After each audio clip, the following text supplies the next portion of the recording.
Joining us now, Senator Goochland area, Republican, Central Virginia, Tom Garrett. Hey, Senator, good to have you with us, man. Well, you can't leave Lynchburg out, John. Lynchburg. There you go. Lynchburg, too.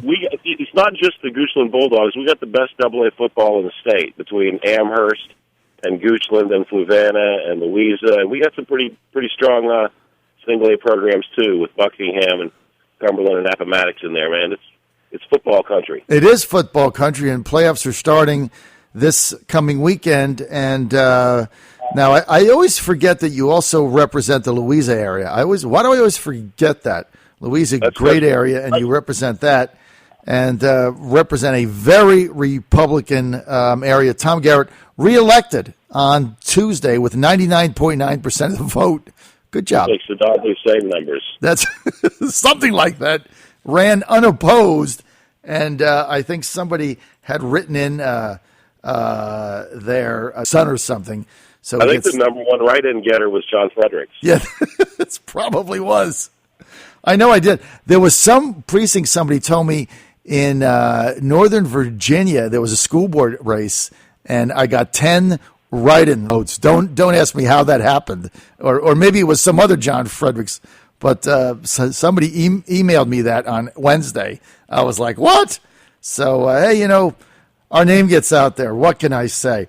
Now, big victory Tuesday night. Republicans maintaining control of the state Senate. Major blow to Terry McAuliffe. No question. Put his prestige behind it. Put a lot of money behind it.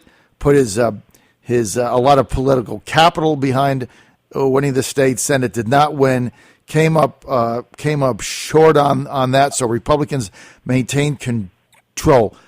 Senator, here's my first question. Is there potential changes coming in the Republican Senate leadership caucus? Yeah, I hope so, and I'll tell you why. I do think that last Tuesday was a success, and I think that we've been relatively well led under the guidance of Senator Norman.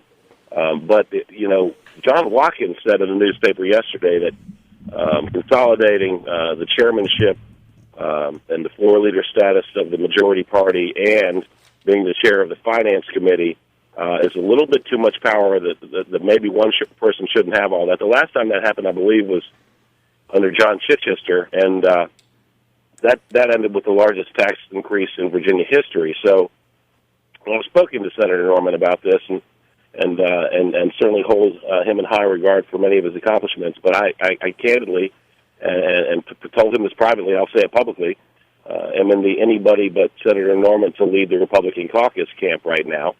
And that's just because he is the heir apparent to the finance chairmanship, and I just think that's entirely too much power for one person to have. It's been done before under Hunter Andrews, under John Chichester. Neither time did it end well for Virginia. So I do hope there'll be a leadership change. There are a lot of machinations right now, and this is in no way, shape, or form meant to be an attack on Senator Norman. But I think being the chairman of the Finance Committee is plenty of power for one individual to hold. Given the choice of taking the chairmanship of the powerful Finance Committee, Senate, or being majority leader, which of those two do you think that Tommy Norman would prefer? Oh, golly, that's a question for Tommy Norman. I'll tell you, look, everybody in the Senate, Democrats and Republicans, I think, want what's best for Virginia. Right. The fights are over what it is and how to get from point A to point B. I don't know which he'd choose, but I think historically that finance chairmanship is a hard apple not to bob for. And again, he's done some things really well, but it troubles me the idea that one individual would have the consolidation of all that power in their hands. And again, I've had this conversation with Tommy Norman. You can call me a son of a biscuit eater all week long. Don't ever call me a liar. I'm not going to say something face and then say something different behind your back. So I do hope that if he chooses to pursue that finance chairmanship, that he will step aside and let somebody else take the majority leader position. So essentially what you're saying is that we understand that Senator Garrett is that with Tommy Norment, who is now the majority leader, Republican from James City County, basically he's going to ascend to chairman of the Finance Committee. He's next in line because that was held by the retiring Senator John Watkins. So basically what you're saying is, look, it's too much power to be chairman of the Finance Committee and majority leader. Basically pick one, do whichever one you want, and then move on from there. But from what you're saying, what I've heard is that you would be voting for someone else for majority leader of the Republican Senate caucus if indeed Tommy Norment did take the Finance Committee chair. Yeah, and I think that's a prudent move. And candidly, I'm not terribly sure how anybody could be upset with that sentiment. There's historical precedent that didn't end well. And this is a democracy, a republic, and it's not, there's a reason we have separation of powers. There's a reason we have checks and balances, and this is that in the micro, So, again, I can point to things that have been done very well in the past 8 years, and I think when Senator Stosh and Colgan left the Finance Committee, that there were some folks in the wings who are very capable. Senator Norment would certainly be high on that list. I just don't think that you need to be the chairman of finance and the majority leader, because I think that creates some situations that aren't in the best interest of a good exchange of ideas. Well, Senator, in order to have someone not repeat in a leadership position like majority leader, there's got to be an alternative candidate that allows the caucus to vote for someone else. You've got 21 senators coming in. You're going to need 11, obviously, if Tommy Norment decides not to step down on his own.